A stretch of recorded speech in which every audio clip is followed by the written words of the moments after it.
King of the Hill season 15 finale is about identity, loyalty, and finally knowing when you've earned more than you've been given. For years, Hank Hill built his entire life around Strickland propane, believing that hard work and dedication would eventually be rewarded. Instead, Buck Strickland's betrayal forces Hank to confront a painful truth. Loyalty alone isn't enough when the person you're loyal to refuses to value you. By the end of the episode, however, Hank finally receives something he spent decades chasing, not because Buck suddenly became a better man, but because reality finally left Buck with no other choice. For years, Hank believed Buck saw him as family. While Buck often called Hank his right-hand man, the finale reveals that he never truly viewed him as a successor. When Buck announces Ray Roy as the new head of Strickland Propane, he isn't making a business decision, he's making a family one. Even Buck openly admits Ray Roy isn't qualified to run the company. His solution is simply to keep Hank underneath him, cleaning up every mistake. That moment changes everything for Hank. Throughout the series, Hank tolerated Buck's gambling problems, irresponsible behavior, and countless poor decisions because he believed Buck respected him. Once he realizes Buck's loyalty only extends to blood relatives, Hank finally walks away. Ironically, quitting is the healthiest decision Hank has ever made. One of the finale's most satisfying moments belongs to Bobby.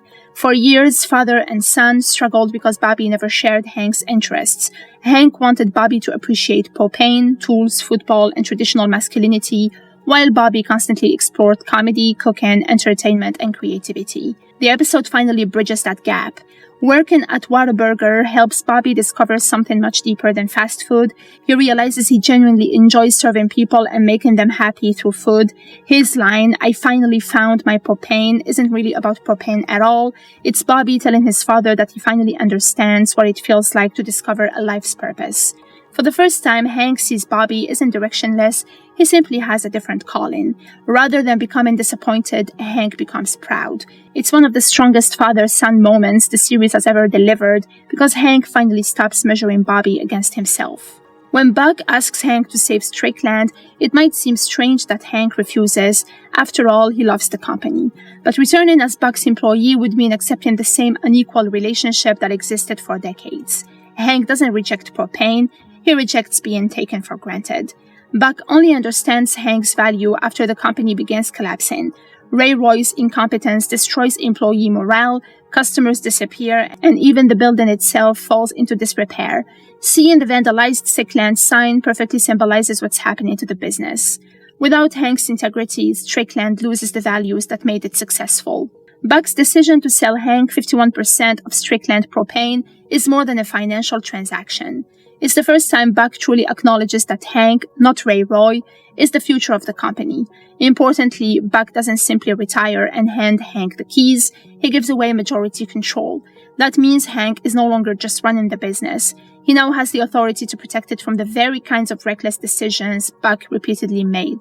For someone like Hank, that's far more meaningful than receiving a promotion years earlier would have been. One small moment says everything about Hank's character. After becoming majority owner, he introduces himself as Hank Hill, manager and owner of Strickland Propane. Most people would proudly emphasize becoming the boss. Hank doesn't, because ownership doesn't change who he is. He's still the man who enjoys helping customers choose the right grill, talking about propane, and making sure the business is run properly. The title may have changed, but Hank hasn't. That's exactly why he deserves it. Since the very first season, Hank has believed that doing the right thing would eventually pay off. Sometimes it did, often it didn't. The finale doesn't suggest that loyalty is always rewarded. In fact, Buck spends years exploiting Hank's dedication before finally recognizing it. Instead, the ending argues something slightly different. Loyalty has value, but only when it's paired with self-respect. The moment Hank finally refuses to accept less than he deserves is also the moment everything changes in his favor. At the same time, Bobby begins his own adult journey by discovering a passion that belongs entirely to him rather than trying to imitate his father.